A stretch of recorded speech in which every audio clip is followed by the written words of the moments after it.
Good morning, guys. Today I want to deep clean my kitchen. I feel like it's been such a long time since I filmed a deep cleaning video or a cleaning video in general, and I felt so inspired today. It's a nice day outside. I have the energy and I want to do all of the things that I don't get to do on a daily basis. So I'm really excited about sharing it all with you. I did put some effort in to do my makeup to look half decent, but don't mind my hair. I need to wash it, and so it's a bit all over the place. And I wasn't gonna wash my hair to clean the kitchen, so it's kind of like put together rapidly. So saying that, I really need to get going because I don't have much time. I have about an hour, so I need to be able to do all of these things. And I think I'm gonna make a list on my phone just to keep track of everything and make sure I actually got everything at the end of it. But I'm really excited to show you everything, and let's go. Okay guys, so first things first, we're gonna clean the oven. It is very dirty because we cooked last night and I left it because I wanted to show you in the video. So I just use multi-purpose spray and then I just wipe it down. The display of the oven is also very dirty because, as I said, when you cook, all the oil and stuff sprays inside the oven. It's also all yellowy because we've left it for so long. And the oven itself inside, it's all gonna be greasy and probably like have food stains on it. So as you can see, there's a lot to clean here. First things first, I'm gonna clean where the buttons are. I'm just gonna use my sponge and multi-purpose spray to do that, and then I'm gonna wipe it dry with just normal paper towel. And then I open the oven and use the multi-purpose spray to just clean inside, just on the normal glass bit. But the yellowy, it's actually inside of the oven door and you can't access that through, just by cleaning it on top. So I'm gonna have to wipe this dry, and it was just a quick wipe just to get rid of the grease on the top surface. But then to actually be able to clean the glass inside, I'm gonna have to remove the top bit of the door and take the glass out. You can do this with most ovens, I'm pretty sure. I mean, my oven is quite basic and a very cheap one that we bought because we're renting. So if you can do it with mine, you can definitely do it. But basically, I just used multi-purpose spray to spray it and then try to wipe, and it was not working. Like the yellow stain was so deep. So I decided to use this Mr. Muscle oven cleaner. I don't think I meant to use it on glass, but I have nothing to lose because we're not going to keep this oven after we move a house anyway. So I just decided to use it and spray it inside of the oven as well, where you're actually meant to use it. So I'm just gonna spray it and then leave the foam for 5 minutes. Then I use my Scrub Daddy sponge to like proper scrub all of the stains off. Try my best to like proper do it, and it actually worked, guys. I was amazed after drying it. The results are incredible. Like my glass is back to how it was. It literally looked brand new. So then I went back to scrubbing it inside and spraying some glass cleaner on the glass inside before putting the other bit back in. And then I put the other bit back in and screwed it back in. And by using a new microfiber cloth, I just decided to wipe all of the exterior now of the oven, just to make sure that that's all clean and just sparkly as well. After doing all of the outside of the oven, I then moved on to cleaning my kettle. I don't get to do this very often, but it just needs to be done because I don't like having scale inside of my kettle. So I'm gonna be using this House Descaler, where it's basically telling you to boil the water.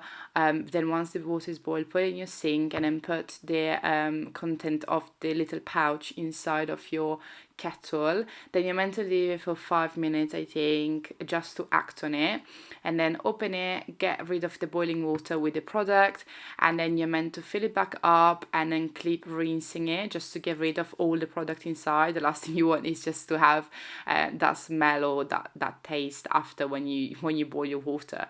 So I made sure I rinsed it properly, by just doing multiple times. And look at that, it is sparkling clean, and I really like to have a clean kettle. After that, I go on to the washing machine. I open the washing machine filter. My one is at the bottom. I always put a towel underneath because there's always water coming out whenever you open this washing machine filter, so make sure you put a towel or anything down. After taking it out, look how monkey it is. It's absolutely horrible. I also found clips in there, so I just wiped it clean because there was a lot of just stuff coming off clothes, I guess. So I just cleaned that properly with my cloth, and then in the meantime I also removed the drawer. Look how horrible and like just dirty it becomes, and imagine I do this every couple of months, so yeah, it's just all moldy. I put both of the drawer and the filter inside of hot water in my sink and left it in soapy water for a bit. In the meantime, using mold spray, I just decided to clean proper inside of the washing machine. And then of course I cleaned the drawer. I washed it just like you normally wash your dishes, made sure it was clean, put it back, clean the filter as well, and then put that back as well. So now I know that my washing machine is clean. Next up, now I use the sink for everything I need to use it. I decided to clean it. So using some Viacal, I think it's called, or Viacal, I'm not quite sure. Using that, this is the best product ever. It leaves any surface so sparkly, like it just gets rid of lime scale so well.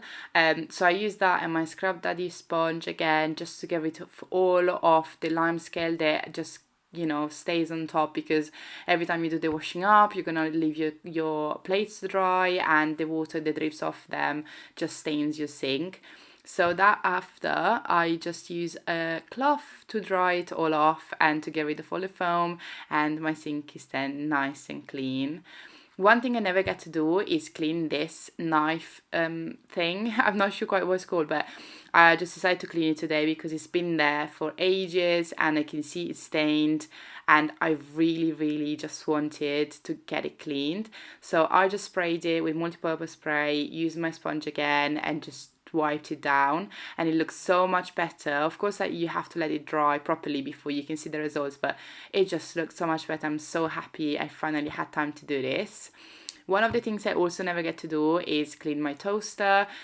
Most toasters have these little drawers that you can take off, and they have all of the crumbs inside. So I just removed them and put them in the bin, making sure that I properly wipe them down.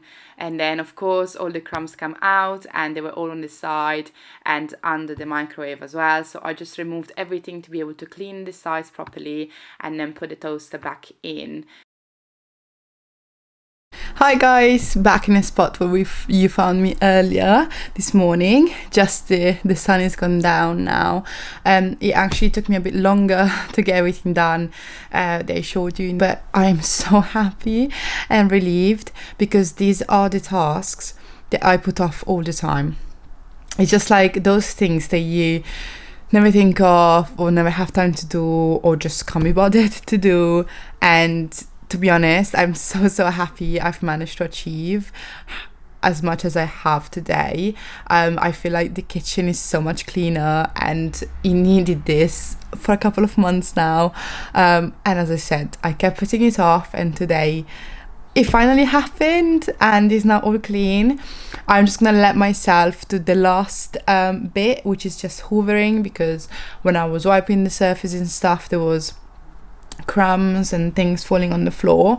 So I'm just gonna literally just hoover the whole house, and then I'm off to my shop because I'm planning on doing my next video. Hopefully it's gonna be a batch cooking video, because I'm planning on batch cooking a couple of things, and just to help us, because I've noticed that lately we're really struggling to have time to cook everything, from scratch, and it's just gonna be harder because I'm gonna start working longer days. So Yeah, I need to start learning how to batch cook and actually force myself to do it more often.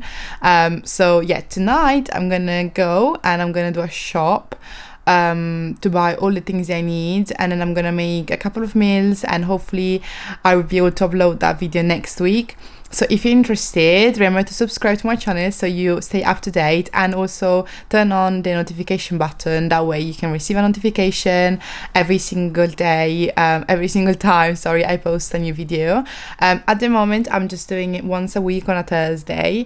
So hopefully we can keep going like this, but at some point I'm thinking of going up to 2 times a week. It just depends on how busy life gets.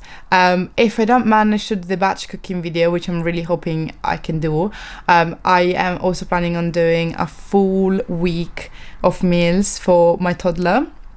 She is now 21 months old, and we really struggle with everything that she's eating. Like, she's not eating much and stuff, so I want to share with you what I make for her every single night and what different meals she has every single night, because I feel like I struggle to find ideas, and those kind of videos really help me, because other mums sharing ideas, it makes me kind of come out of my comfort zone with my usual meals and make something different for her.